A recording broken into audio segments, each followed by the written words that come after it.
Le titre Silsila, le voyage des regards, fait référence à un mot en arabe, silsila, qui signifie la chaîne. C'est la chaîne vraiment dans la question de la succession d'un ensemble de maillons qui font partie d'un tout. C'est aussi ce qui va rattacher des individus dans une foi, à savoir la foi soufie, aux prophètes via leur chef, le chef de la confrérie. Et en même temps, c'est aussi la chaîne, le bijou. Silsila, c'est une exposition qui interroge tout en nuances les questions de représentation et de transmission culturelle. Elle réunit des artistes qui vivent en France et qui ont dans leur histoire personnelle ou familiale un parcours migratoire. Ils tissent avec délicatesse les fils de leurs origines pour explorer ou se réapproprier leur histoire familiale ou bien s'inspirer de traditions ancestrales pour les revisiter, voire même les bousculer. Ils détournent aussi les codes de l'histoire de l'art, du marketing pour en souligner tous les stéréotypes.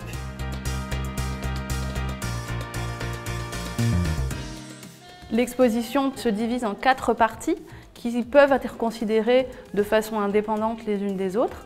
La première partie vient parler d'écriture poétique, la question de l'exil. Il y a toute une dimension calligraphique. Il s'agit là de 2 artistes qui sont d'une génération un petit peu plus âgée. La deuxième partie vient parler de réinterprétation symbolique. On est là dans la question des gestes rituels et des codes et de la façon dont ils sont complètement réinventés par les artistes. La question du tatouage au henné, du tissage des tapis, de l'autoportrait, des talismans, tout ceci est dans cette partie-là et donc vraiment complètement réinventé par les artistes. La troisième partie s'intitule « Le silence en héritage ».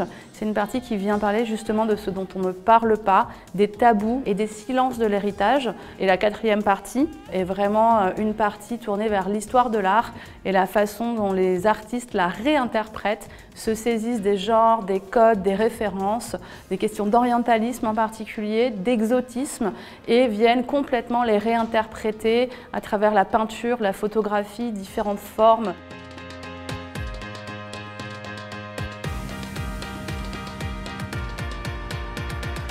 L'exposition Silsila et les nombreux événements qui sont programmés à cette occasion affirment par ailleurs des identités féminines en mouvement. Des artistes reviennent sur leur parcours de femmes issues de la diversité. Des réalisatrices explorent le rapport au corps et la rencontre des cultures. Une chanteuse fait vibrer le patrimoine mandingue et chaque vendredi, pendant le mois de Ramadan, des conteuses partagent des légendes du Mali, du Maroc ou du Liban.